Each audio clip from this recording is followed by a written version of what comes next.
Si Sebastian Cordova ay kilalang businessman, cold, powerful, and untouchable.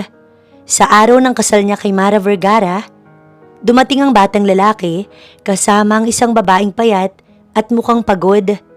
Ang batay nagsabi lang ng 3 salita. "Papa, wag mo kong iwan." Ang kasama nitong babae ay walang iba kundi ang dating sekretarya ni Sebastian na akala niya ay nagpa-abort pero buhay pala ang anak nila. Ngayon sa harap ng altar ay kailangang mamili ni Sebastian ang babaeng magpapaganda sa reputasyon niya o ang babaeng minahal niya noon kasama ang anak na hindi niya nakilala. Nagmamadaling pumasok ng opisina ng ama si Sebastian. May importante daw itong sasabihin sa kanya na hindi pwedeng ipagpabukas. Kumatok siya ng 2 beses. Kaagad naman siyang pinagbuksan ng ama. "Now tell me, Papa, anong pag-uusapan natin at gaano ito kaimportante?" Kaagad niyang sabi sa ama. "Kalokohan! Kung sa inyo kalokohan, sa akin hindi. Huwag kang selfish, Sebastian. Isipin mo naman kami. Lalo na ako na gusto ko lang naman ay... Ayan o, Papa, ang lalong yumaman. Kulang pa bang mayroon tayo ngayon at kailangan niyo pa akong ipakasal sa anak ni Mr. Vergara?" "Shut up! Ginagawa ko to hindi para sa akin, kundi para sa inyo ng mga anak ko. Ngayon kung hindi mo gagawin, bahala ka." Yun lamang at tinalikuran na siya ng ama. Bumalik ito sa ginagawa habang siya naman nanatiling nakatayo pa rin sa may pintuan. Naiiling na lumabas ng opisina si Sebastian at nagtuloy sa parking lot. Pagsakay ng kotse, agad niya itong pinaandar ng mabilis. Napakapit siya ng mahigpit sa manibela. Halos maputol ang daliri sa lakas ng pagkakahawak. Hindi niya maintindihan kung bakit kailangang palaging pera at negosyo ang pinaiikot ng ama. Para bang wala itong ibang nakikitang halaga kundi kapangyarihan. Nasa edad 30 na siya at sa paningin ng marami, isa siyang matagumpay na lalaki. May sariling kumpanya, may impluwensya, mayaman. Pero sa likod ng lahat ng yun, isa lang siyang anak na paulit-ulit kinokontrol ng sariling ama. Huminto siya sa gilid ng kalsada at marahas na binuksan ang bintana. Sinalubong siya ng malamig na hangin, ngunit hindi iyon sapat para palamigin ang nag-aapoy niyang damdamin. "Hindi ko ipagpapalit ang kalayaan ko sa pera." Mariin niyang bulong sa sarili. Muling umandar ang sasakyan, diretso sa penthouse niya sa Taguig. Pagpasok sa unit, agad siyang nagtungo sa minibar at nagbuhos ng alak sa baso. 1 lagok, 2, hanggang sa maramdaman niya na unti-unti siyang kumakalma. Ngunit sa bawat lagok, bumabalik din ang bigat ng problema. Umupo siya sa sofa, tinakpan niya ang mukha niya gamit ang kanyang kamay. Naalala niya ang huling beses na nagkaroon siya ng ganitong pakiramdam. Ang gabing iniwan siya ng sekretarya niyang si Eliza. 3 taon na ang nakalilipas. "Ayoko na, Sebastian. Hindi ko kayang magtiis sa lalaking mas mahalang trabaho kaysa sa akin." Akala niya noon, wala siyang pakialam. Madaling palitan, madaling kalimutan. Pero ngayon na pinipilit siyang pakasalan ng babaeng hindi niya gusto, napagtanto niyang si Eliza lang pala ang tanging babaeng nakapagpatibok ng kanyang puso. Kung hindi lang ito umalis, mabilis niyang inalog ang ulo. Ayaw niyang magpaka-sentimental. Hindi siya ganon. Hindi siya marupok. Maya-maya ay tumunog ang kanyang cellphone. Message galing sa kanyang ama. "Bukas ng gabi ang dinner meeting with the Vergaras. Gusto kong nandoon ka. Wala nang usapan. Ayoko nang makarinig ng pagtutol." Pinikit ni Sebastian ang mga mata at huminga ng malalim. Alam niyang kapag hindi siya sumipot, mas lalala pa ang gusot nilang mag-ama. Ngunit ang ideya na umupo sa iisang mesa, kasama ang babaeng ipapakasal sa kanya, parang lason sa kanyang puso. Sa halip na sumagot, inihagis niya ang cellphone sa sofa at tumingin sa bintana. Mula roon, tanaw niyang nagtataasan ng mga building. Pagkaraan ng ilang oras, dumating si Vince, ang matalik niyang kaibigan at business partner. Dumiretso ito sa bar at nagbuhos ng alak. "Balita ko, gusto kang ipakasal ng papa mo kay Mara." Hindi ko alam kung anong pumasok sa utak ni Papa at naisip niyang ipakasal ako sa babaeng yun. Hindi mo masisisi ang papa mo. Ikaw ang tagapagmana. Gusto lang niyang masiguro ang future mo. Negosyo, negosyo. Puro na lang negosyo. Sigaw ni Sebastian, sabay hampas ng baso sa mesa. Muling nagsalita si Sebastian. Mahina, ngunit puno ng puot. Hindi ako magpapakasal kay Mara. Hindi ko siya mahal. At kahit ipilit pa ng buong mundo, hindi ko gagawin yun. So, anong gagawin mo ngayon? Hindi ako katulad ni Papa. Hindi ko kailangang ibenta ang sarili ko para sa negosyo at pera. Naiintindihan kong nararamdaman mo, Sebastian. Ang maipapayo ko lang sa'yo, gawin mo kung anong tama. Tumango siya bilang sagot sa kaibigan. Tama ito. Gawin niya ang tama at ang makakapagpasaya sa kanya. Kinabukasan, maaga pa lang ay nasa opisina na si Sebastian. Habang naglalakad sa hallway, naramdaman niya ang mga mata ng mga empleyado na may paghanga at takot.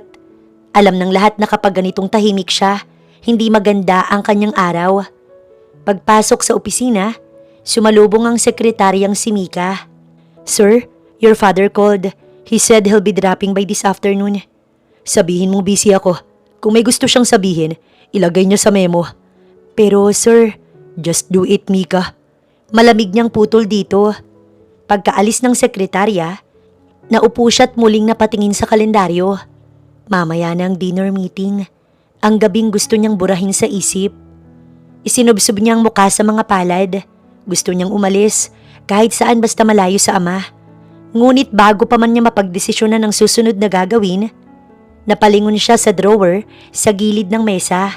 Doon ay may isang litrato, isang babaeng nakangiti, may hawak na bulaklak at mga matang puno ng saya. Si Alyssa, ang babaeng mahal niya. Nasaan ka na ba, Alyssa? Miss na kita. 5 taon nang nakakalipas. Malamang ay may ibang buhay na ngayon ng babae. Baka nga masaya na ito kasama ang boyfriend o asawa. Habang siya, nakakulong pa rin sa mundo ng ama niya. Kinahapunan, pag-uwi ni Sebastian ng bahay, sinalubong siya ng ama at muling kinausap tungkol sa sinasabi nitong dinner. Pwede ba tayong mag-usap? Tungkol saan, Papa? Tungkol na naman ba to sa gusto mo? Oo, gusto ko lang ipaalala sa'yo na mamaya ng dinner natin sa mga Vergara. Huwag mong susubukan na ipahiya ako sa kanila. I'm sorry, Papa, pero hindi ako pupunta sa dinner na yon. Ayoko magpakasal. Ayokong magpatali. Hindi pa ako handa. At kailan ka magiging handa? Kapag matanda ka na? Binabalaan kita, Sebastian. Sa oras na hindi ka dumating, kalimutan mo ng ama mo ko at kakalimutan ko rin na anak kita. Naghihimagsik ang kalooban ni Sebastian na iniwan sa living room ang ama. Pagkapasok ng kwarto, ang kawawang dingding ang pinagbuntunan niya ng galit. Kung buhay lang ang mama niya, may kakampi sana siya ngayon. May makakaintindi sana sa nararamdaman niya. Sa halip na maghanda na, tinawagan niya si Vince at niyayang magtungo sa bar. Gusto niyang magpakalasing. Gusto niyang makalimutan ang problemang kinakaharap niya. So anong plano mo ngayon? Susundin mo na ba si Tito? O magmamatigas ka pa rin sa kanya? I don't know. Sinasabi ng utak ko na sundin ko si Papa. Pero iba naman ang sinasabi ng puso ko. Sabihin mo nga sa akin ang totoo, Sebastian.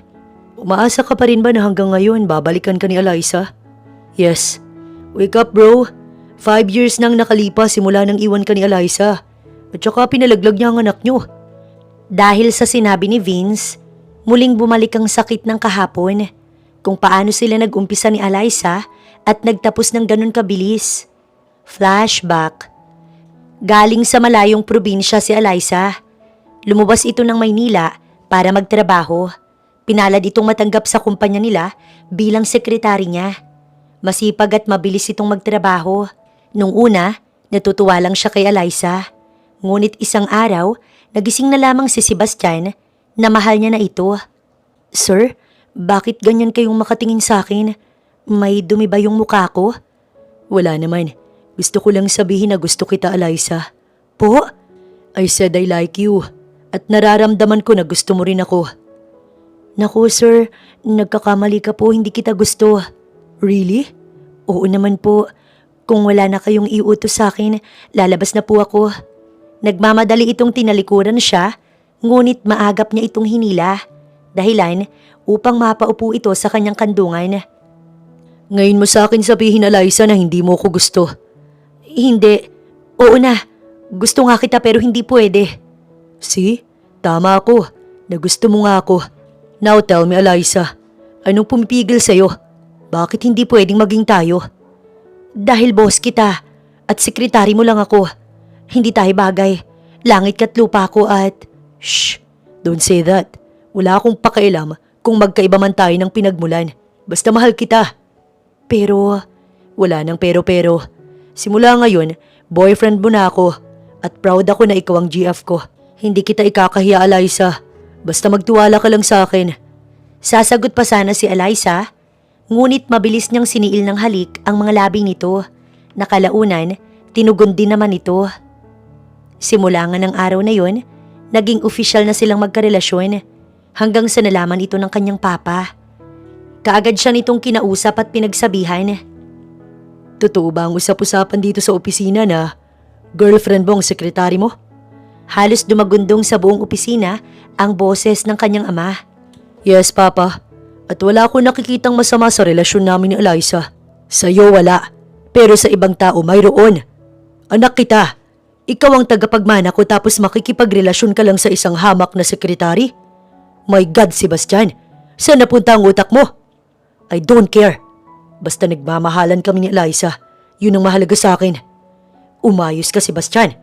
Huwag mo kong bigyan ng kahihiyan. Tura ng ama, sabay duro sa pagmumukha niya.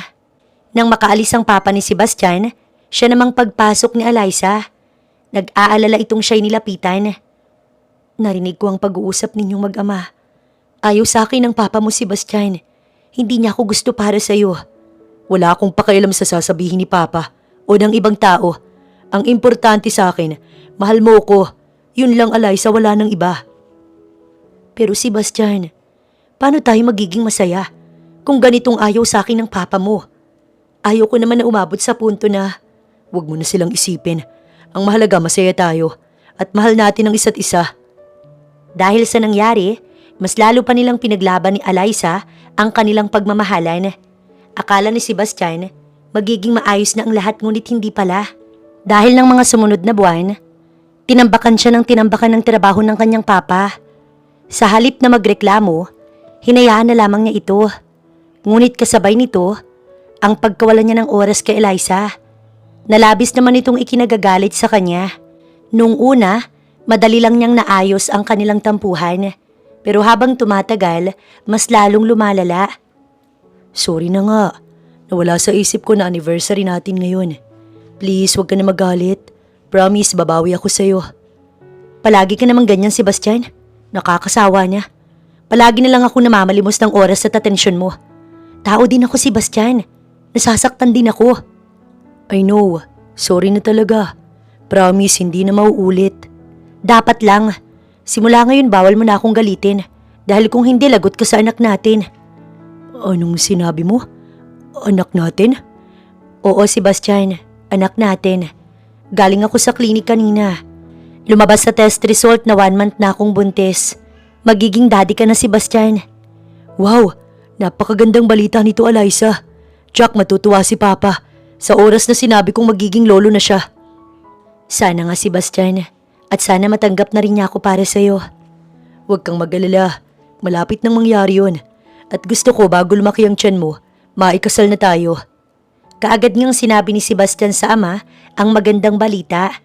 Ngunit hindi ito natuwa. Sa halip, nagalit pa ito sa kanya. Hindi ako papayag na isang hamak na sekretary lang ang magdadala ng apo ko.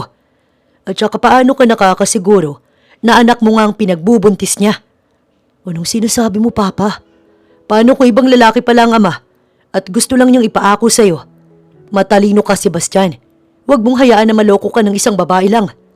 No, Papa. Mali ka nang iniisip ka, Eliza. Mabuting babae siya at may tiwala ko sa kanya. Bahala ka magpaloko sa babaeng yun. Basta hindi ko siya matatanggap para sa'yo, pati ang batang dinadala niya. Dahil dito, nagulo ang isip ni Sebastian. Ilang araw niyang iniwasan si Eliza. Ang palaging dahilan, busy siya sa trabaho. Isang gabi, pinuntahan siya ni Eliza sa penthouse niya at galit na kinausap. Hindi siya handa sa mga sinabi nito. Akala ko magiging maayos na ang lahat pero hindi pala. Pinaasa mo lang ako sa wala. Pwede ba, Eliza, wag ngayon? Pagod ako. Gusto ko nang magpahinga. Huwag kang mag-alala, Sebastian. Ito na ang huling beses na makikita mo ko. Pagkatapos nito, hinding-hindi mo na ako makikita. Anong ibig mong sabihin? Ayoko na. Break na tayo, Sebastian. Hindi ko kayang makipagrelasyon sa taong mas mahalaga pang trabaho kaysa sa akin na ina ng magiging anak mo. Seryoso ka ba sa sinasabi mo, ha, Eliza? Oo naman, Sebastian. At itong batang ito na nag-uugnay sa atin, kailangan niyang mawala. Dahil kung hindi, magiging kawawa lang siya pagdating ng araw. Hindi pa man nakakasagot si Sebastian, mabilis na siyang iniwan ni Eliza. Hinabol niya ito, ngunit hindi niya ito naabutan. Kinabukasan, bago pumasok sa trabaho, pinuntahan niya muna si Eliza sa boarding house na tinutuluyan nito. Pero wala ito doon. Ang sabi ng ka-boardmate nito, kagabi pa ito umalis at hanggang ngayon hindi pa bumabalik. Sinubukan niyang tawagan si Eliza pero hindi nito sinasagot ang mga tawag niya. Pagsapit ng tanghali, nakatanggap siya ng text galing kay Eliza at hindi niya nagustuhan ng laman nun. Dali-dali niyang pinuntahan si Eliza sa boarding house nito. Naabutan niya itong nag-iimpake ng mga gamit. Anong ibig sabihin na to? Bakit nag-iimpake ka ng mga gamit? Aalis na ako, Sebastian. Uuwi na ako sa amin. Wala nang dahilan upang manatili pa ako dito. Hindi yan totoo, Eliza. Ako ang dahilan para manatili ka dito at ang anak natin. Wala nang anak natin, Sebastian. Pinalaglag ko na siya. No, hindi yan totoo. Sabihin mong nagsisinungaling ka lang. Sabihin mo. I'm sorry, pero yun ang totoo, Sebastian. Wala nang anak natin. No! Halos magunaw ang mundo ni Sebastian nang marinig mismo sa bibig ni Eliza ang mga katagang yun. Akala niya, nagsinungaling lang ito pero hindi pala. Hindi niya alam kung sino ang sisisihin, kung ang sarili niya o si Eliza. Pero sa huli, napagtanto ni Sebastian na kasalanan niya iyon kaya iyon ginawa ni Eliza. Siya ang nagtulak kay Eliza upang gawin ang bagay na iyon. Siya ang may kasalanan. Kasalanan niya kung bakit ito nagdesisyon na ipa-abort ang anak nila. Walang nagawa si Sebastian nang sumakay ng taxi si Eliza. Hilam ng luha ang mga mata habang hinahatid ng tingin ang papalayong babae. End of flashback. Yes, Vince. Umaasa ako na balang araw, babalik si Eliza at matutuloy ang pagmamahalan namin. Magsisimula kaming muli at sisiguraduhin ko na hindi na mangyayari ang nangyari noon. Kung babalikan ka ni Eliza, dapat noon pa. Pero wala bro, walang Eliza. Baka panahon na para kalimutan mo siya at buksan mo ang puso mo sa ibang babae. Sinasabi mo ba na tanggapin ko ang gusto ni Papa? Maybe, sa mga naririnig ko naman, mabait at may mabuting puso itong si Mara. Bakit hindi mo subukan? Malay mo, siya pala ang babaeng nakatadhana sa'yo at hindi si Eliza. Dahil sa mga sinabi ni Vince, saglit na napaisip si Sebastian. Maya-maya, sunod-sunod niyang nilagok ang alak at mapait na humiti sa kaibigan. Sabagay, may point ka, Vince. Dahil dyan, cheers tayo. Pagpatak ng 7:00 ng gabi, nilisa ni Sebastian ang bar at nagtungo sa bahay ng mga Vergara. Alam niyang late na siyang makarating doon pero wala siyang pakialam. Nang marating ni Sebastian ang bahay ng mga Vergara, kaagad siyang pinagbuksan ng gate ng guard. Sinalubong siya ng isang katulong at iginiya patungong dining area. My God, Sebastian, bakit ngayon ka lang? Sorry kung nalate ako ng dating. It's okay, iho. Ang mahalaga'y dumating ka. Turan ni Randy Vergara. Napasulyap sa kaliwa si Sebastian. Nakita niyang isang magandang babae. Naisip niyang marahil, iyon si Mara at hindi nga siya nagkamali. Alam kong hindi mo gusto ang ganitong arrangement. Ako din naman pero sana, bigyan mo ko ng pagkakataon. Pwede nating subukan na makilala ang isa't isa, diba? Tanging tango lamang ang isinagot niya kay Mara na ikinangiti naman ito sabay sabi ng thank you. Ang pagpapakasal niyo ni Mara ang magbubukas ng malaking oportunidad para sa Cordova Group at higit sa lahat, ito ang magpapatatag sa pangalan ng pamilya natin. Tumango si Don Randy sa sinabi ng papa ni Sebastian. Kung ito ang gusto niyo, Papa, at makakatulong sa kumpanya, pumapayag na ako sa gusto ninyo. Napatingin si Don Arturo sa gawin niya. Tila hindi makapaniwala. Good job, iho. Ginawa mo ang tama. Ngumiti si Don Randy. Maging si Mara, bahagyaring ngumiti. bagaman may lungkot sa mga mata nito. Salamat Sebastian at pumayag ka. Alam kong hindi to madali para sa'yo. Siguro nga pero kung minsan, kailangan nating tanggapin kung anong hinihingi ng sitwasyon. Ginawa mo lang anak ang tama. I'm proud of you. Salamat Papa. Nang matapos ang dinner, nauna na siyang nagpaalam sa ama. Pasakay na siya ng kotse nang marinig ang boses ni Mara. Nakatayo ito sa likuran niya. Why? Walang buhay niyang tanong sa babae. Alam ko na napipilitan ka lang. Ganon din naman ako pero nagpapasalamat pa rin ako sa'yo dahil pumayag ka. Wala naman ako ibang choice kundi ang sumunod. Eh ikaw, bakit ka pumayag sa kasunduan na to? Katulad mo, wala din akong choice kundi ang sumunod. Lalo na't nag-iisang anak lang ako ni Daddy. Sa umpisa mahirap, pero pag nakilala na natin ang isa't isa, makapag-a-adjust din tayo. Maybe. So paano? I have to go. Anong oras na rin kasi? Sure, pero pwede ba tayong lumabas bukas? Susubukan ko. Okay, thanks. See you tomorrow. Good night. Tumango siya kay Mara bago sumakay ng kotse. Habang nasa biyahe, tinawagan niya si Vince at sinabing pumayag na siyang pakasalan si Mara. Nang makarating ng bahay, dumiretso na kagad siya sa kwarto at pasalampak na nahiga sa kama. Dala ng matinding pagod, nakatulog kaagad siya. Samantala, maingat na pumasok ng opisina ni Mr. Robles si Eliza. Pinatawag siya nito't may importante daw itong sasabihin sa kanya. Good morning, sir. Pinatawag niyo daw ako. Umupo ka, Eliza. Sabi ng lalaki sa malamig na boses. Sir, may problema po ba? Mahinahon niyang tanong, bagaman nanginginig ang mga daliri. Alam mo naman, Eliza, na nalulugi ng pabrika nitong mga nakaraang buwan. Bumababa ang orders. Halos wala nang pumapasok na clients. Opo, sir. Mapipilitan kaming magbawas ng tao at isa ka na doon. Anong ibig niyong sabihin, sir? Tinatanggal niyo po ba ako sa trabaho? Oo, Eliza. Pero, sir... Don't worry, Eliza. Bibigyan ka namin ng separation pay para may pera ka habang naghahanap ng bagong trabaho. Nanlambot sa kinatatayuan si Eliza. Napahawak sa mesa. Halos mawalan ng lakas. Hindi siya handa.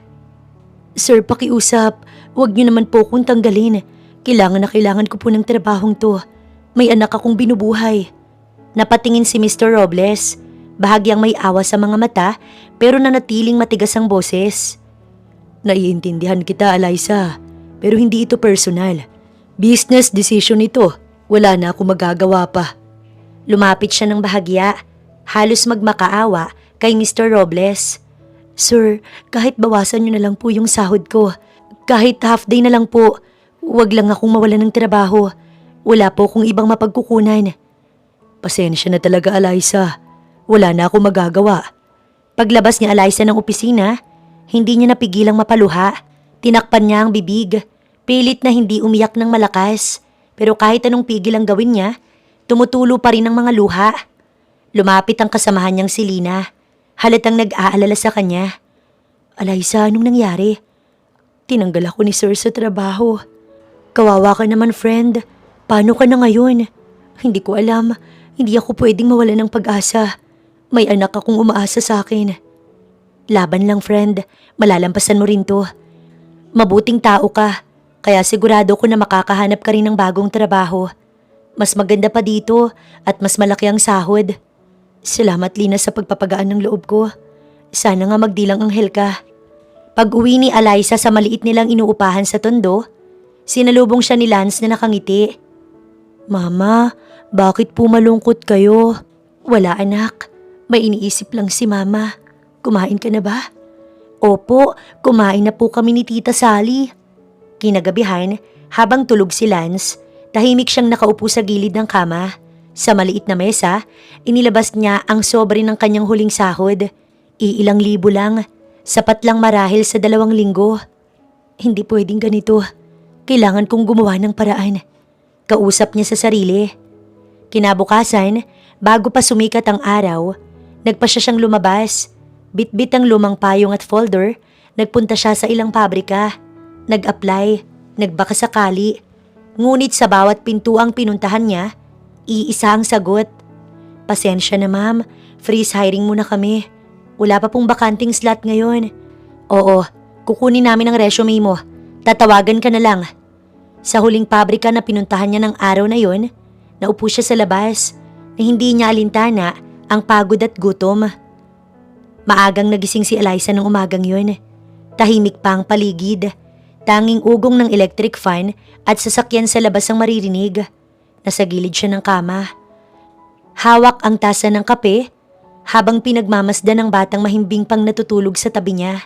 Si Lance na mahigpit na yakap ang laruan. Pasensya ka na anak kung hindi ko maibigay sa iyo ang magandang buhay. Pero huwag kang mag-alala. Magsisikap si mama para kahit papaano gumanda ang buhay natin. Pagkatapos magkape, tumayo siya at binuksan ang maliit nilang TV na nakapatong sa kahoy na mesa. Luma na iyon, minsan pa nga kailangang tapikin sa gilid bago gumana.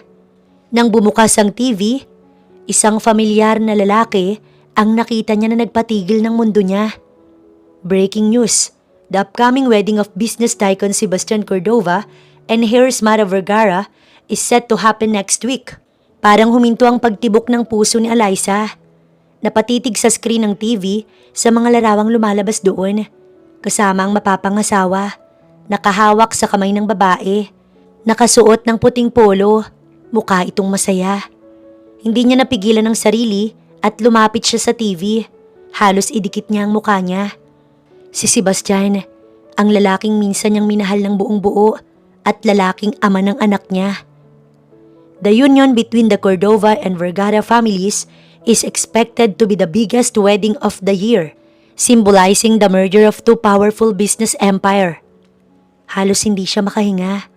Parang tinutusok ng karayom ang puso niya habang pinanonood ang bawat eksena, mga bulaklak, mga larawan ng engagement party, mga komento ng mga bisita. Hindi niya na napigilan ang pagtulo ng luha niya. Akala niya naka-move on na siya kay Sebastian, pero hindi pala dahil hanggang ngayon mahal pa rin niya ito. Sebastian, bakit ang dali mo kong nakalimutan? Tanong niya sa kawalan. Nagulat pa si Eliza nang makitang gising na si Lance. Mabilis niyang pinahid ang mga luha tsaka ngumiti sa anak niya. Gising ka na pala anak, gusto mo na bang kumain? Di ba si Papa yon Mama? Oo anak, ang papa mo nga yan. Sino po yung babaeng kasama niya? Hindi ko alam anak, basta siya ang babaeng mahal ng papa mo. Paano naman po tayo mama? Mama, gusto ko makita si papa at mayakap. Pwede ba natin siyang puntahan sa house niya? Sorry anak pero hindi pwede. Masyadong busy ang papa mo. Baka makaistorbo lang tayo sa kanya. Pero mama, gustong gusto ko na talagang makita si papa at mayakap. Please po, kahit isang beses lang. Naiiyak na niyakap niya ang anak niya. Naramdaman niya ang pangungulila nito sa ama.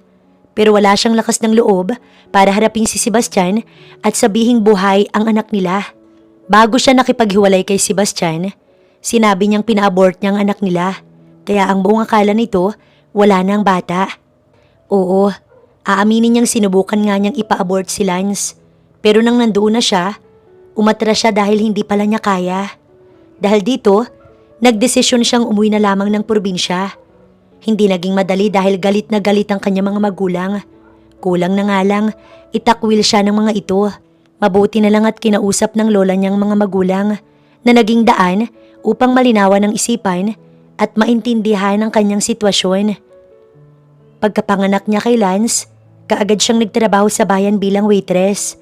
Kahit papaano, nakaipon siya ng kaunti para sa kanilang mag-ina.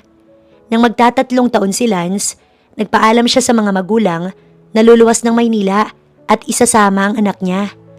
Ayaw sanang pumayag ng inay niya, pero nagpumilit pa rin siya hanggang sa napapayag din niya ito. Nung una, nakitira muna silang mag-ina sa bahay ng pinsan niyang si Sally. Pero nang makapagtrabaho na siya, kaagad din silang lumipat sa katabing apartment ng kanyang pinsan. Salitan silang magpinsan sa pag-aalaga kay Lance dahil sa kadaldala ni Sally, nalaman ng anak niya ang tungkol kay Sebastian. Dahil dito, ipinagtapat na lamang niyang totoo sa anak niya kung bakit hindi nila pwedeng makasama si Sebastian. Mabuti na lang at kaagad namang naintindihan ni Lance ang sitwasyon.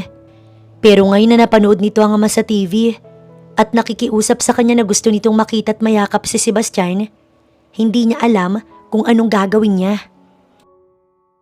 Ano palang plano mo ngayon, Eliza? Pagbibigyan mo ba ang request ng anak mo? Sa totoo lang, Sally, hindi ko talaga alam. Tahimik na ang buhay namin. Ayoko makagulo at isa pa, ang pagkakaalam ni Sebastian, pinabort ko ang anak namin. Bakit mo naman kasi naisipan na sabihin yun sa kanya? Para hindi niya na ako guluhin at pilitin na magkabalikan kami. Tsaka ng time na yun, magulong-magulo ang isip ko. Hindi ako makapag-isip ng maayos. Alam mo, Eliza, kung akong tatanungin mo, mas maganda na pagbigyan mo ang gusto ni Lance. Karapatan ng mag-ama na magkita, lalo na ni Sebastian. Karapatan niyang malaman na buhay ang anak niyo. At isa pa, karapatan ni Lance na matikman ang kaginhawaan. Huwag mong ipagkait yun sa kanya. Malalim na napabuntong hininga si Eliza. May point ang kanyang pinsan, kaya dahil dito, isang desisyon ang kailangan niyang gawin. Talaga, Mama? Pumapayag ka na pumunta tayo kay Papa? Oo, anak. Makikita ko ng Papa ko. Salamat, Mama. I love you ng maraming-marami. Kitang-kita ni Eliza sa mukha ng anak kung gaano ito kasaya. Parang hinaplos ang puso niya at nakaramdam ng matinding guilt. Siyang dahilan kung bakit hindi magkasama ang mag-ama. Siguro nga naging makasarili siya. At ngayon, handa na siyang itama ang pagkakamaling nagawa niya. Mabilis na lumipas sa mga araw, dumating ang araw ng kasal ni Sebastian kay Mara. Nakatayo siya ngayon sa harap ng malaking salamin, pinagmamasdan ng sarili. Siya lang yata ang ikakasal na hindi masaya, na hindi excited, daig pa niyang namatayan. Sunod-sunod na pagbuntong hininga ang ginawa niya. Kinukumbinsi niya ang sarili na iyon ang tama, ang pakasalan si Mara, kahit hindi niya ito mahal. Ilang sandali pa, nanatili sa harap ng salamin si Sebastian bago itinuloy ang pagbibihis. Nang matapos magbihis, lumabas na siya ng kwarto at nagtungo na ng simbahan. Pagdating ng simbahan, kaagad siyang sinalubong ni Vince at tinapik sa balikat. Nang igala ni Sebastian ang mga mata, nakita niya ang ama na kausap si Randy Vergara. Parehong abot tenga ang mga ngiti. Dumating na ba si Mara? Hindi pa. Pero narinig ko kanina sa papa niya malapit na daw ito. Ilang sandali na lang, Sebastian. Matatali ka na sa kanya. Hindi ko nga alam, Vince, kung handa na ba talaga ako. Naguguluhan ako. Sinasabi ng utak ko na tama ang gagawin ko. Pero iba naman ang sinasabi ng puso ko. Ayaw kong ipahiya si Papa, pero nahihirapan talaga ako. Hindi ko alam kung kaya ko nga bang pakasalan si Mara. Sinasabi mo ba na uurong ka sa kasal niyo? Hindi ko alam. Ang sigurado ko, nahihirapan ako. Hindi ko nakikita ang sarili ko na magpapakasal kay Mara at bubuo ng isang pamilya na kasama siya. Mahirap yan, bro. Kung aatras ka sa kasal niyo, hindi lang pamilya ng mga Vergara ang malalagay sa kahihiyan, kundi pati na ang pamilya ninyo. Habang may oras ka pa, mag-isip-isip ka na at piliin mo kung anong nilalaman ng puso mo. Iniwan siya saglit ni Vince para makapag-isip ng maayos. Habang nag-iisip, nilapitan siya ng ama at sinabing dumating na si Mara. Maghanda ka na, Sebastian. Dumating na si Mara. Ilang sandali na lang, mag-uumpisa na ang kasal ninyo. Napatingin si Sebastian sa mukha ng ama. Saglit silang nagkatitigan bago nagbawi ng tingin. Gustong-gusto niyang sabihin ng mga katagang, hindi ko kayang ituloy ang kasal na to. Pero walang salitang lumabas sa bibig niya. Bakit ganyan kang makatingin sa akin? May gusto ka bang sabihin? Wala, Papa. Sige na, pumasok na kayo sa loob at susunod na ako. O sige, bilisan mo. Nang mapag-isa, sunod-sunod na paghinga ng malalim ang ginawa niya. Kung nasaan ka man ngayon, Eliza, sana masaya ka. Mahal na mahal pa rin kita. Sana dumating ang araw na magkita tayo at makapag-usap. Ikakasal na ako ngayon, Eliza. Sana tama tong gagawin ko. Bulong ni Sebastian sa sarili. Samantala, nakagayak ng mag-inang Eliza at Lance. Hinihintay na lang nilang inarkilang taxi ni Sally para sa kanila. Para daw hindi na sila mahirapang mag-commute. Hindi naman nagtagal, dumating na ito. Nakangiti siya nitong niyakap ng mahigpit. Good luck, pinsan. Sana maging maganda ang paghaharap niyo muli ni Sebastian. At sana magkaayos na kayong dalawa. Ang anak na lang namin ang nag-uugnay sa amin. At saka, ikakasal na nga yun. Malay mo naman magbago ang isip niya at hindi na magpakasal sa babaeng yun at ikaw ang pakasalan niya. Kinikilig pa nitong sabi. Malabong mangyari yun. Basta masaya ako para sa kanya. Talaga lang bakit malungkot ka?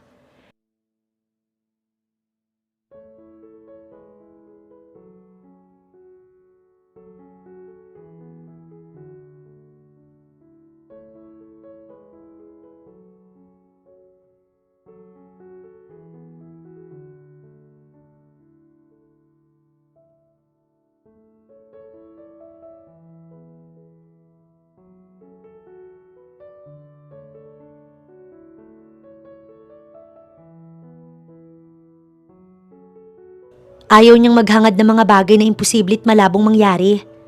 Makita lang niyang masaya ang anak, masaya na rin siya. Paano, Sally? Aalis na kami. Ikaw na munang bahala dito sa bahay.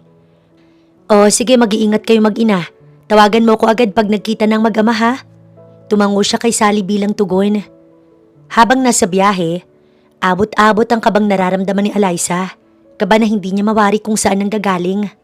Sa halip na dumiretso sa kumpanya ni na Sebastian, naisipan niyang magpababa muna sa simbahan na nadaanan. Gusto niyang magdasal para kahit papaano gumaan ang kanyang kalooban. Nagtaka si Eliza nang makitang maraming tao sa simbahan. Magtatanong sana siya sa babaeng katabi nang marinig na nagsalita ang pari.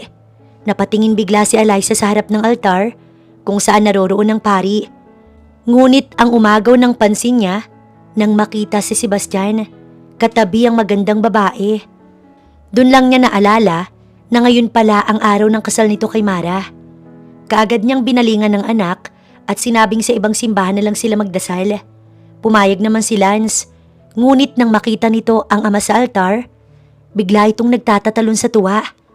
Mama, si Papa yun di ba? Gusto niyang magsinungaling pero hindi pwede. Kilala nito ang ama nito. Oo anak, si Papa mo nga yan. Alanganin niyang sagot. Sa halip na sumagot, mabilis itong tumakbo patungo sa altar kung saan naroroon si Sebastian. Tinawag niya ang anak pero hindi siya nito pinansin. Nagmamadaling sinundan niya si Lance. Hindi niya alintana kahit siksikan at maraming tao basta maabutan lang niya ang anak niya. Ayaw niya na sa simbahan pa magkagulo nang dahil lamang sa kanilang mag-ina. Samantala, nagulat naman si Sebastian nang makitang isang batang lalaki na tumatakbo palapit sa kanilang kinaroroonan. Sumisigaw ito ng papa. Sino ang batang yan? Kilala mo ba siya? Hindi ko siya kilala, Mara. Ang mabuti pa, wag na lang natin pansinin. Baka anak yan ng isa sa mga guest natin. Baka nga. Pagsang-ayon ni Mara sa kanyang sinabi. Nang makalapit ang batang lalaki, basta na lamang siya nitong niyakap ng kahigpit habang paulit-ulit na sinasabi ang katagang, "Sa wakas, nayakap din kita, Papa." Gusto niyang bumitaw sa pagkakayakap sa bata pero hindi niya magawa. Waring may naguutos sa kanya, nahayaan niya lang itong siya yakapin. Hindi nagtagal, bumitaw ito sa pagkakayakap sa kanya. Kitang-kita niya ang mga luha sa mga mata nito. Anong pangalan mo? Mahinahon niyang tanong sa bata. Lance po. Okay, Lance. Bakit mo ko tinatawag na Papa? Kilala mo ba ako? Dahil ikaw ang Papa Sebastian ko. Pakiusap, Papa. Huwag mo kong iiwan. Umiiyak nitong tugon. Sorry pero hindi ako ang Papa mo. Baka nagkakamali ka lang. Ang mabuti pa siguro, bumalik ka na sa mama mo. Baka hinahanap ka na. Pero hindi na tuloy ang sasabihin niya nang makita ang isang babae na familiar sa kanya. Walang iba kung hindi ang dating sekretary na mahal niya. Eliza? Sambit niya sa pangalan ng babae. Ngunit hindi siya nito pinansin. Sa halip, nilapitan nito ang batang lalaki at niyakap. Tama na, Lance, huwag ka na umiyak. Narinig ni Sebastian na sabi ni Eliza sa bata. Mama, si Papa. Ayaw niya sa akin. Humihikbi nitong tugon. Doon na siya hindi nakatiis at nagsalita na. Anak mo siya? Oo, Sebastian. Anak ko siya. Anak natin si Lance. Anong sinabi mo? Anak natin siya? Tamang narinig mo. Anak natin si Lance. Ikaw ang ama niya. Teka lang, Eliza. Hindi kita maintindihan. Paano nangyari na naging anak ko siya? Di ba pina-abort mo ang anak natin?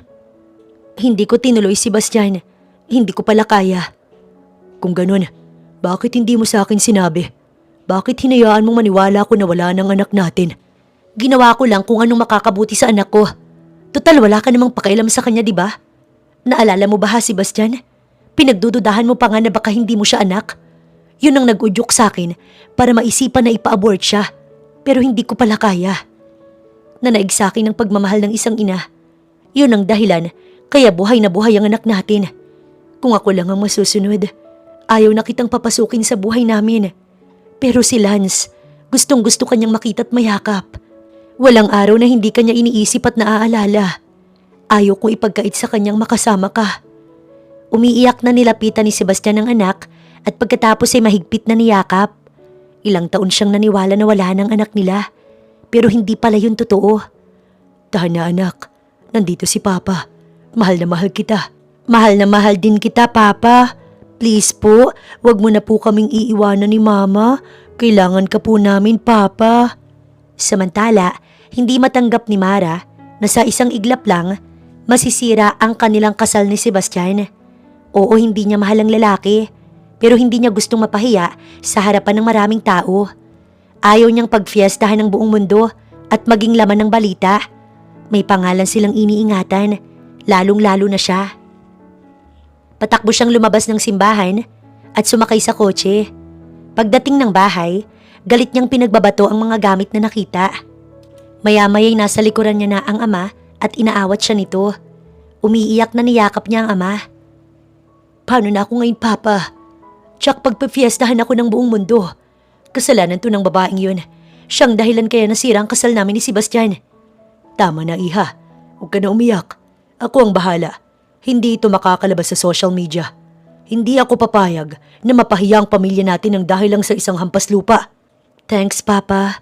Pero paano ang kasal namin ni Sebastian? Matutuloy pa ba yun? Yes, Iha. Matutuloy ang kasal ninyo. Hindi ako papayag na hindi yun matuloy. Kakausapin ko si Arturo. Kaya gawin mo ngayon ang magpahinga na, okay? Okay, Papa. Thanks. Kinausap nga ng papa niya si Don Arturo tungkol sa nasira nilang kasal ni Sebastian. Mabuti na lang at hindi nagbago ang isip nito kahit na may batang involved sa problema. Kung sakali man na nagbago ang isip nito, hindi pa rin sila papayag na mapahiya na lang sa isang tabi. Ngayon pa na unti-unti siyang nagiging interesado kay Sebastian. Akin ka lang, Sebastian. At ako ang magiging Mrs. Cordova. Hinatid niya sina Alyssa sa bahay na tinutuluyan. Halos madurog ang puso niya nang makita kung gaano iyon kaliit. Dito kayo nakatira? Hindi niya napigilan ng sarili na tanungin si Alyssa. Oo, dito kami nakatira. Alam ko naliliitan ka't narurumihan. Pasensya na. Ito lang ang kaya ko pero hindi ibig sabihin na pinapabayaan ko ang anak natin. Hindi naman sa ganoon, Alyssa. Gusto kong bumawi sa inyo lalo na kay Lance. At sana hayaan mo ko na maging ama sa anak natin. Wala kang obligasyon. Hindi mo kailangang bumawi sa akin. Kay Lance ka lang may obligasyon. Siya lang, Sebastian. May obligasyon ako sa iyo, Alyssa. Ikaw ang ina ng anak ko. At mahal pa rin kita hanggang ngayon. Walang nagbago sa pagmamahal ko sa iyo. Kung bibigyan mo lang ako ng pagkakataon, gusto ko na mabuo tayo bilang isang pamilya. Malabong mangyari ang gusto mo, Sebastian. May Mara ka na. Kaya kung ano man ang nararamdaman mo sa akin, kalimutan mo na yon dahil hindi tayo bagay. Hindi mo ko mapipigilan, Alyssa. Ngayon pa na may anak na tayo, gagawin ko ang lahat upang mahalin mo ulit ako. Bahala ka, choice mo yan. Pero ito lang ang sasabihin ko sa'yo. Wala kang aasahan sa akin. Hindi maipaliwanag ni Sebastian ang tuwang nadarama habang pauwi ng mansyon. Hanggang ngayon, hindi pa rin siya makapaniwala na buhay ang kanilang anak ni Alyssa at malaki na ito. Nang makarating ng mansyon, kaagad siyang sinalubong ng ama at sinabing mag-uusap sila ng masinsinan. Mag-usap tayo, Sebastian. Tungkol saan, Papa? Tungkol sa mag-ina mo at sa naudlot ninyong kasal ni Mara. Nagkausap na kami ni Randy na tuloy pa rin ang kasal ninyo. No, Papa. Wala nang kasal na magaganap. Anong sinabi mo? Ang sabi ko, wala nang kasal na magaganap. Kung meron man akong pakakasalan, yun ay walang iba kundi si Alyssa, ang ina ng anak ko, ang babaeng mahal ko. Nahihibang ka na ba ha, Sebastian? Sinira ng babaeng yun ang kasal ninyo ni Mara. Tapos gusto mo siyang pakasalan? Dahil yun ang tamang gawin ko na dapat matagal ko nang ginawa. Pero nang dahil sa inyo, hindi ko nagawa. Ang kapal ng mukha mo para sabihin yan sa akin. Baka nakakalimutan mo, Sebastian. Ako ang ama mo. Utang mo sa akin ang buhay mo. Kaya wag mo kong pagmamalakihan. Sa ayaw at sa gusto mo, matutuloy ang kasal ninyo ni Mara at iyon ang masusunod. Nanghihinang napaupo sa sopa si Sebastian. Hindi siya papayag na diktahan ng ama niya sa pangalawang pagkakataon. Hindi na siya papayag ngayon na magkahiwalay pa silang dalawa ni Eliza. Lalo na ngayon at may anak sila. Kung kinakailangan na mamili siya'y gagawin niya. Panahon na para sarili naman niyang kanyang isipin, hindi ang ibang tao o ang kanyang ama. Kinabukasan, pagpasok ni Sebastian sa opisina, nandoon si Mara. Halatang hinihintay siya nito. Ang akala ko, hindi ka ngayon papasok. Pupuntahan sana kita sa inyo. Kailangan nating mag-usap, Sebastian, tungkol sa ating dalawa. Yeah, tama ka. Kailangan nga nating mag-usap para matapos ng dapat matapos. I'm sorry, Mara, pero hindi na matutuloy ang kasal natin. Sana maintindihan mo kung bakit. No, Sebastian. Hindi ako papayag, hindi. I'm sorry, Mara, pero nakapagdesisyon na ako at hindi na yun magbabago. Kailangan ako na mag-ina ko at lalo na ang anak ko. Sana maintindihan mo ko. Kailangan din kita, Sebastian. Please, wag mo tong gawin sa akin. Kung gusto mo, pwede mong kunin ang anak mo.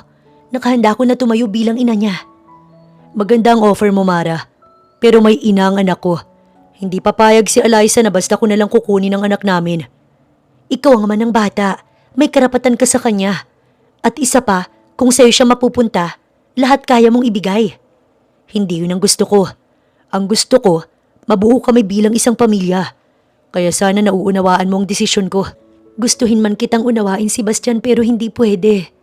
Please, ituloy natin ang kasal. Alang-alang sa mga magulang natin. I'm sorry, Mara. Pero sana maintindihan mo ang desisyon ko. Kung wala ka nang sasabihin, pwede ka nang lumabas. Marami pa akong gagawin. Padabog itong lumabas ng kanyang opisina. Napabuntong hininga na lang siya ng malalim. Pagsapit naman ng tanghali, ang papa niyang dumating at galit na galit sa kanya. Kung hindi niya lang ito ama, baka pinatulan na niya. Pero hindi niya magawa. Malaki ang respeto niya at ginagalang niya ito. Please lang, Papa. Huwag mo na akong pilitin sa isang bagay na ayoko. Una pa lang, alam mong ayoko talaga sa ideya ninyo ni Don Randy. Pero dahil ama ko kayo, kaya pumayag ako.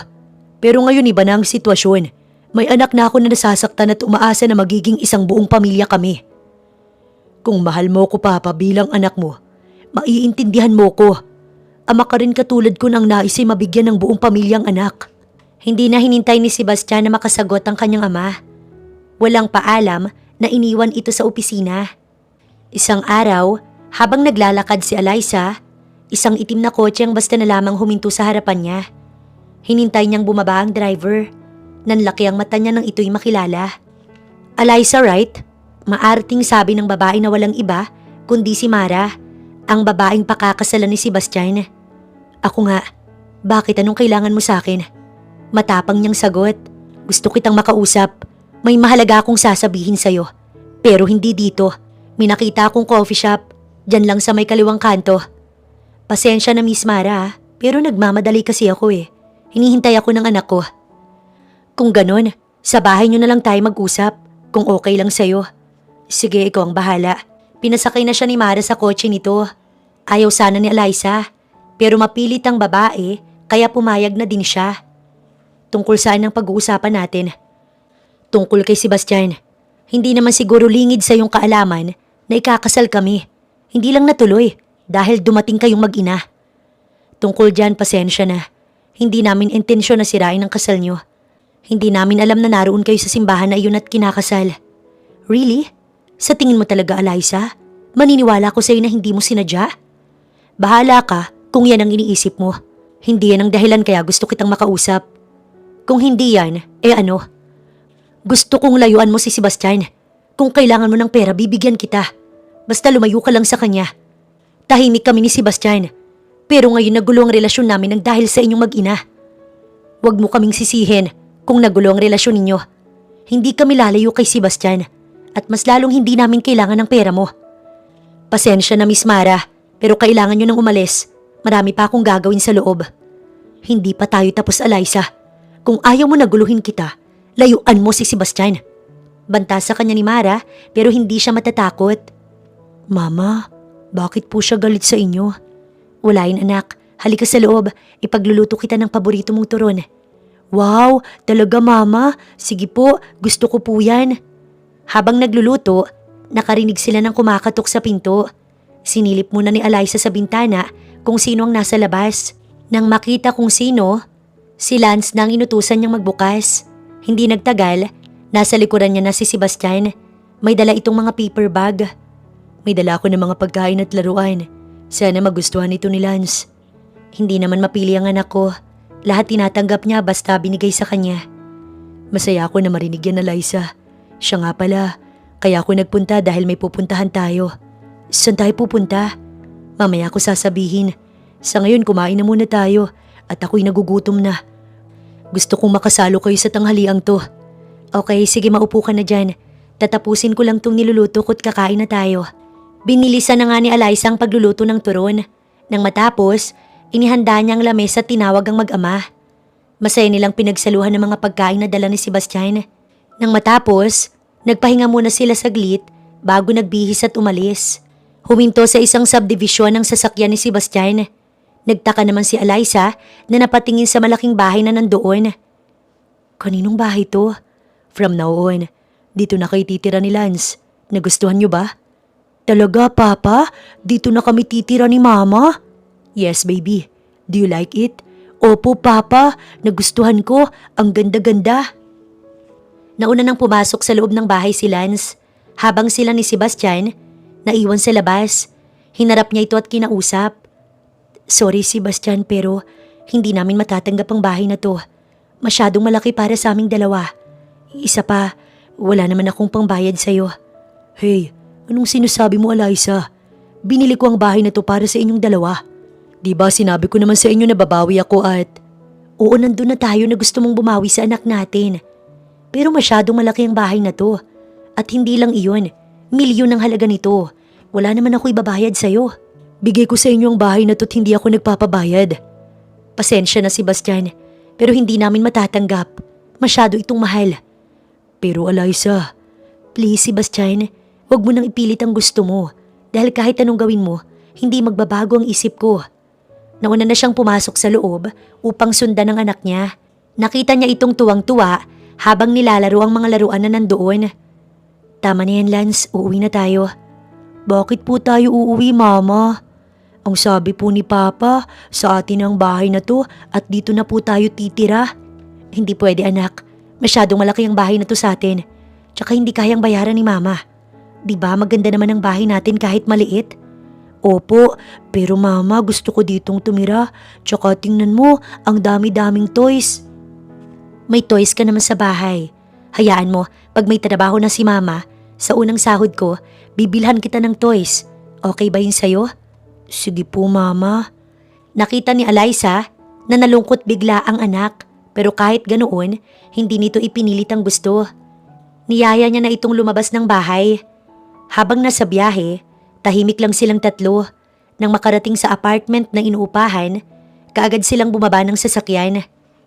Kung sakali na magbago ang isip mo, Eliza, sabihin mo lang kaagad sa akin para hindi na magbabago ang isip ko. Salamat na lang. Ano? Tinanggihan mo ang bahay na bigay sa'yo ni Sebastian?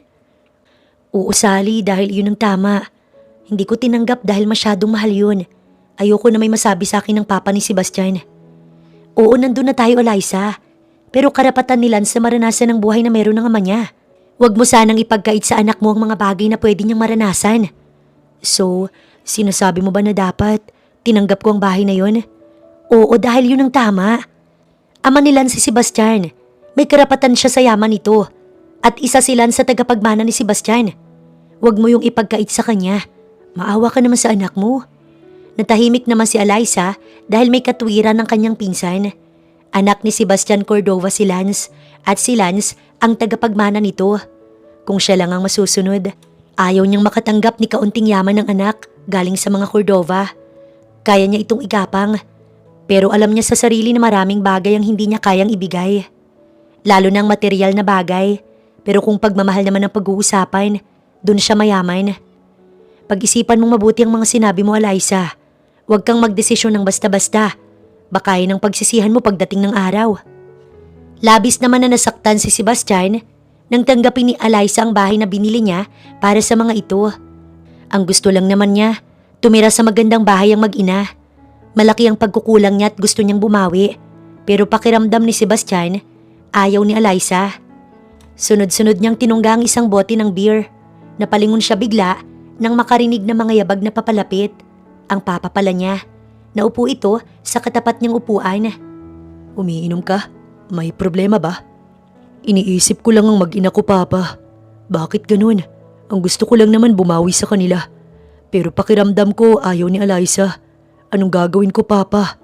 Siguro, bigyan mo muna ng sapat na panahon si Eliza para makapag-isip. Habang nag-iisip siya, ipakita mo't iparamdam sa kanila ang pagmamahal mo. I'm sorry, Sebastian. Alam kong naging selfish ako. Pinagkait ko sa iyo ang maging masaya sa piling ni Eliza. Ngayon nagising na ako sa katotohanan. Mali na pakialamanan ko ang mga desisyon mo, lalo na sa usaping puso. What do you mean, Papa? Tama ka. Mali na pilitin kitang pakasalan si Mara ng dahil lang sa business. Dahil dito, nagdesisyon ako na wag nang ituloy ang kasal ninyo. Malaya ka nang gawin ang gusto mo, Sebastian. Bumawi ka sa mag-ina mo. Ibigay mo ang pangalan natin sa anak mo. Dahil siya ang nag-iisang tagapagmana nating mga Cordova. Really, Papa?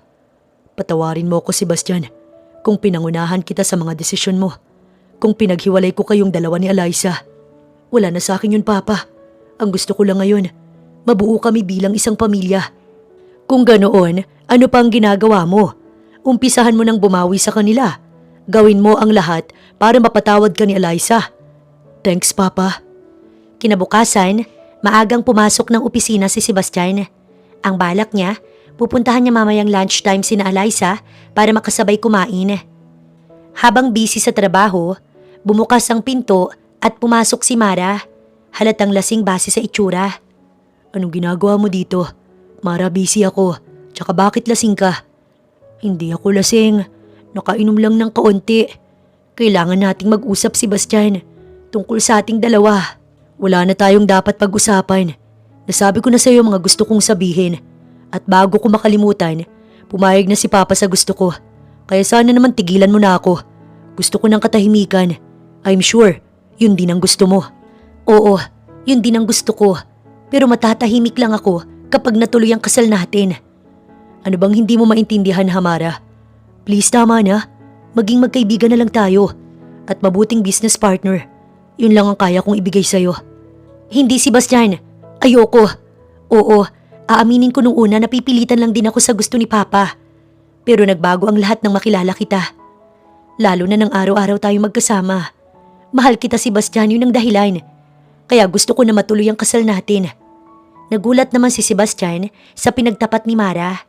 Mahal siya nito. Hindi niya inaasahan na mamahalin siya nito.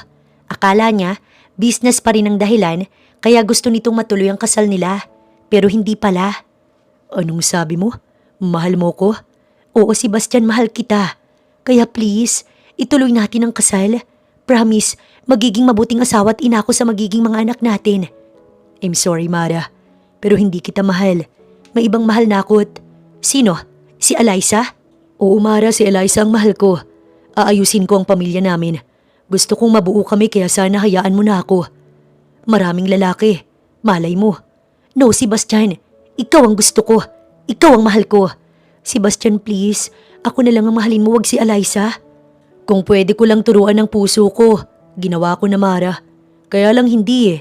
Makinig ka sa akin. Maganda ka't matalino. Maraming lalaking magkakagusto sa'yo. Malay mo nasa malapit lang ang lalaking yun. Umiyak na lang ito sa kanyang sinabi. Maya-maya, nagsalita ito. Sorry, Sebastian, kung pinagpipilitan ko sa iyo ang sarili ko. Tama ka, maraming lalaking magkakagusto sa akin. Maganda't matalino ko. Pero ikaw talaga ang gusto ko eh. Naiiling na tinalikuran niya si Mara at naglakad palapit sa bintana. Sumunod dito sa kanya at yumakap sa kanya. Mahal na mahal mo talaga siya, no? Maswerte siya sa'yo, Sebastian. Sana balang araw, mahanap ko rin ang Sebastian na para sa akin. Paano? Hindi na ako magtatagal. Sana magkaayos na kayo ni Eliza. At sana, matupad na ang pamilya na gusto mo. Mag-iingat ka lagi, Sebastian. Hangad ko ang kaligayahan ninyo. Salamat, Mara. Hanggang sa muli nating pag-uusap. Nang makalabas ng opisina si Mara, muli niyang hinarap ang naantalang trabaho. Matapos ay nagmadali siyang pinuntahan sina Eliza, dala ang in-order na mga pagkain. Nakangiti siya nitong pinagbuksan ng pinto at pinapasok sa loob ng bahay. Kaagad naman siyang sinalubong ng anak at pinugpog ng halik sa pisngi. Mabutit nandito ka na, Papa. Na-miss po kita.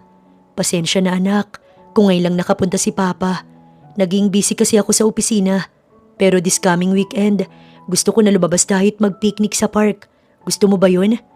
Opo, Papa. Gustong-gusto ko po yun. Tapos, maraming food. Ang saya-saya nun. Pero bago yun, may pasalubong muna ako sa'yo.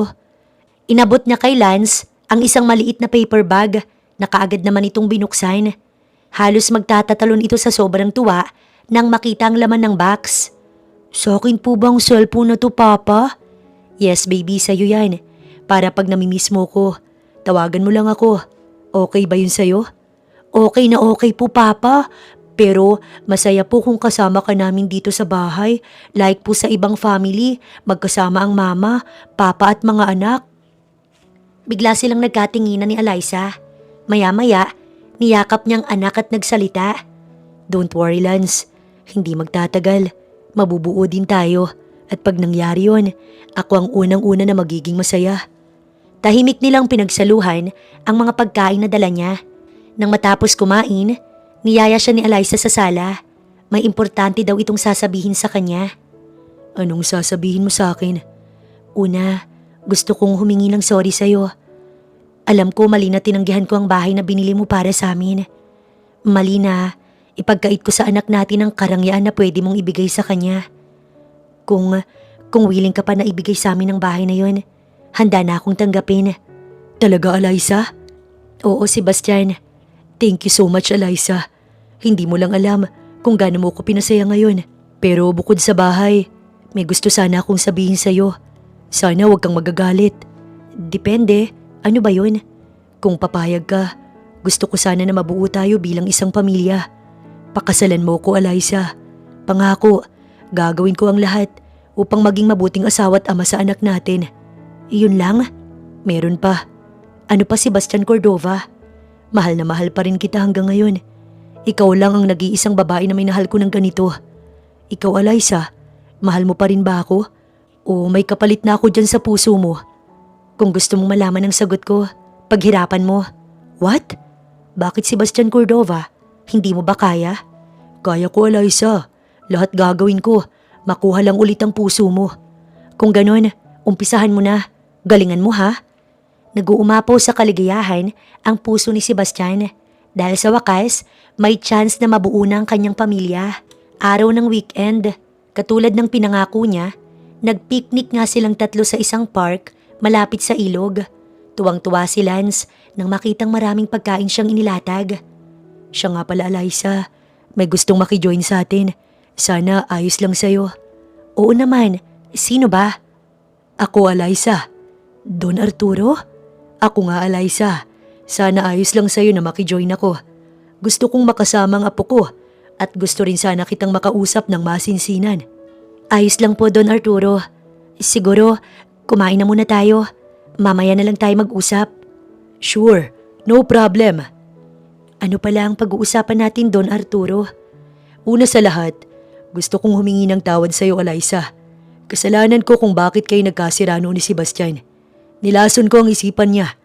Pinagsisihan ko na yon. Sana mapatawad mo ko. Wala na po iyon sa akin, Don Arturo. Matagal ko na kayong pinatawad. Naiintindihan ko kung bakit nyo ginawa yun. Iniisip nyo lang ang makakabuti kay Sebastian. Lahat po ng magulang, iisang gusto para sa anak. Ang mapabuti at mapunta sa tamang tao. Salamat, Iha. Napakalawak ng isipan mo. Ngayon alam ko na kung bakit mahal na mahal ka ng anak ko. Dahil yan sa ugaling meron ka. Sana, magkaayos na kayong dalawa at sana mabuo na kayo. Ngayon pa lang, iha. Wini-welcome na kita sa pamilya namin. Salamat po, Don Arturo. From now on, call me Papa or Tito Arturo. Nang matapos silang mag-usap ni Don Arturo, nilapitan naman siya ni Sebastian. Nanlaki ang mata niya nang abutan siya nito ng 3 pulang rosas. Para sa napakagandang babae na mahal ko at ina ng anak ko. Salamat dito, pero bakit mo ko binibigyan ito? Siyempre dahil mahal kita at maghihintay ako hanggang sa maging ready ka. Napapasukin ulit ako sa buhay mo.